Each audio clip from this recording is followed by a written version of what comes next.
हालांकि दावा ये किया जा रहा था कि चुनाव के बाद ऐसी कोई स्थिति उत्पन्न नहीं होगी। भारतीय जनता पार्टी अराजकता फैले ऐसे ही काम करती है। दोस्तों कैसे हैं आप? मैं आपका साथी नासिर। एक विशेष मुद्दा आज का है। अब लोगों को पता ही है, सब पूरा देश जानता है कि बंगाल चुनाव को लेकर फिलहाल देश में क्या स्थिति है। असमंजस की स्थिति है। बंगाल में जो सीएम है फिलहाल की, ममता बनर्जी, उन्होंने इस्तीफा देने से मना कर दिया है। अखिलेश यादव जी वहाँ पर पहुँच गए हैं और राहुल गांधी जी उनको सपोर्ट कर रहे हैं और पूरी भाजपा जोर लगा रही है। हालांकि 8 तारीख का मुख्यमंत्री का ऐलान भी हो गया है। अभी अफवाहें जो सोशल साइट पर कोई कुछ बता रहा है, कोई कुछ बता रहा है। बहुत सारी बातें फेक भी हैं, झूठ भी हैं।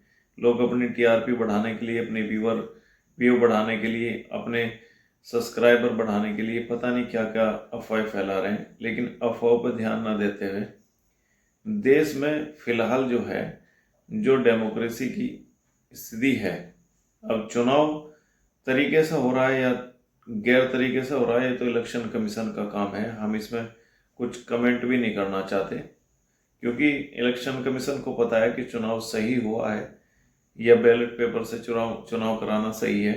अब जब कोई हार जाता है तो कुछ ना कुछ तो आरोप लगाता ही है, और जो जीत वाला होता है तो वो खुशी मना रहा होता है। जाहिर सी बात है, हमारे यहाँ कैराना लोकसभा में इकरा हसन जीती।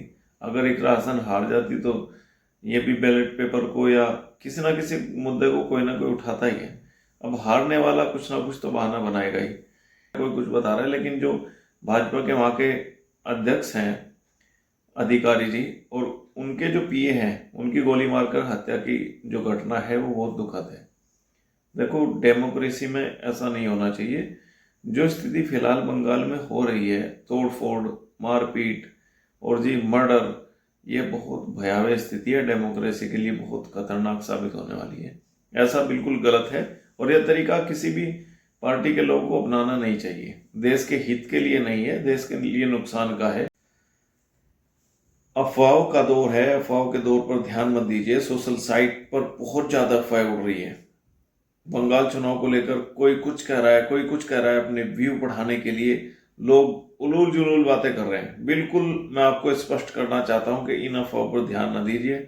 और जो फिलहाल देश में चल रहा है, अखिलेश यादव जी की वीडियो आपको दिखाऊंगा, ममता बनर्जी की वीडियो आपको दिखाऊंगा। आप खुद देखना कि वे लोग क्या कह रहे हैं। और इसके अलावा और भी टॉप के लीडर्स हैं, कोई कुछ कह रहा है, कोई कुछ कह रहा है। मैं आपको उनके ट्वीट भी साझा करूंगा, आप ध्यान से देखिएगा। वीडियो आपको अच्छी लगे तो आप शेयर जरूर कर दीजिएगा। और मेरे चैनल से अगर आप नए हैं तो चैनल से जरूर जुड़ जाइए। धन्यवाद। तुम मुझे खून दो, मैं तुम्हें आज़ादी दूंगा, ये नेताजी सुभाष चंद्र बोस जी ने कहा था, लेकिन बंगाल की जनता ने मान लिया। योगी जी ने 2026 में जो कहा है कि स्वामी विवेकानंद जी ने कहा था इलेक्शन के दौरान, तो मेरे हिसाब से तो बंगाल की जनता ने उसको सच मान लिया है कि वो सही कहा था। नेताजी सुभाष चंद्र बोस की कही हुई बात पर यकीन नहीं। योगी जी की बात जो बंगाल के लोगों को पसंद आई, ने देखा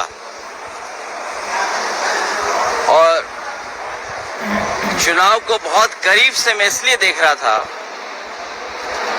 क्योंकि जिस तरीके से बंगाल का चुनाव होने जा रहा था और जो भाषा, जो व्यवहार भारतीय जनता पार्टी का था, और पूर्व में भारतीय जनता पार्टी ने जो जो बंगाल में किया है, उत्तर प्रदेश में उससे कम किया उन्होंने, लेकिन ट्रायल वहीं पर किया। हालांकि बंगाल में इससे भी खतरनाक तस्वीरें आई होंगी, जो मैं तस्वीर दिखाना चाहता हूं आपको। ये तस्वीर वो है जब उत्तर प्रदेश में बाई इलेक्शन हुआ था। फोर्सेस को लगा करके लोगों को वोट रोका गया, वोट नहीं डालने दिया, और चिन्हित कर करके कि कौन सा वोटर समाजवादी पार्टी का है उसको वोट डालने नहीं दिया जाएगा। और बंगाल में जो हुआ है, डेमोक्रेसी को डिस्ट्रॉय करने का रास्ता निकाला है। इतना लोकतंत्र को, डेमोक्रेसी को डैमेज किसी ने नहीं पहुंचाया होगा जितना भारतीय जनता पार्टी ने पहुंचाया है। भारतीय जनता पार्टी की आंखों में दीदी खटकती हैं। भारतीय जनता पार्टी की आंखों में दीदी खटकती हैं इसलिए क्योंकि वो आधी आबादी का प्रतिनिधित्व करती हैं। भारतीय जनता पार्टी सामंती सोच की है। इनके संगी साथी पुरुषवादी लोग हैं।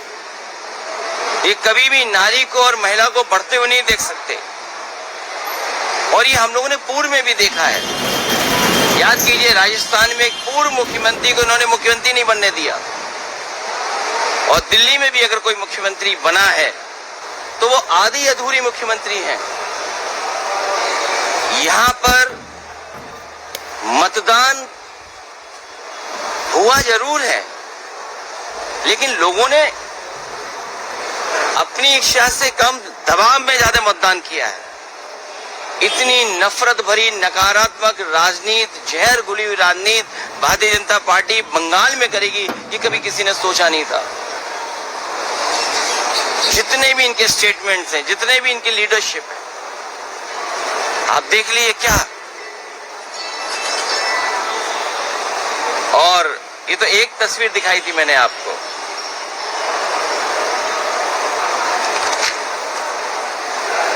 दूसरी तस्वीर भी आपको याद होगा दूसरी तस्वीर भी आपको। ये मल्टी लेयर इलेक्शन माफिया की तरह काम हुआ है जिसमें जितनी भी संस्थाएं थीं जिनका काम यह है कि निष्पक्ष चुनाव हो, उन तमाम संस्थाओं ने अपना क्रेडिबिलिटी खो दी। कोई नहीं, यू फॉट वेरी वेल। आप हारे नहीं है, नहीं आप हारे नहीं है, आप हारे नहीं है, हारे नहीं है। জানিয়ে বলছে প্লিজ দয়া করে কেউ কাউন্টিং এজেন্টরা এবং প্রার্থী ক্যান্ডিডেটরা তারা ভোটিং এলাকা ছেড়ে আসবেন না। স্ট্রং রুমে যেখানে কাউন্টিং হচ্ছে মানে সেন্টারে সেখান ছেড়ে কেউ আসবেন না। এটা বিজেপির প্ল্যান। প্রথম 2-3 রাউন্ডে আমি কালকে থেকেই বলছি যে ওদেরগুলো আগে দেখাবে, আমাদেরগুলো পরে দেখাবে।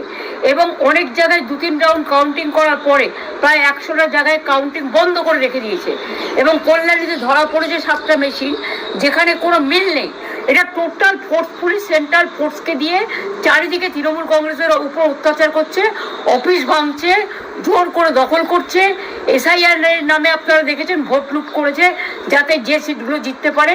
কিন্তু এখনো এমন 70টা সিট আছে, 100টা সিট আছে যেগুলো আমরা এগিয়ে আছি সেগুলো বলছে না। টোটালটাই মিথ্যে নিউজ খাওয়াচ্ছে। আগে ডিআইসিও এই খবরগুলো দিত কিন্তু তাকে কালকে চেঞ্জ করে দেওয়া হয়েছে।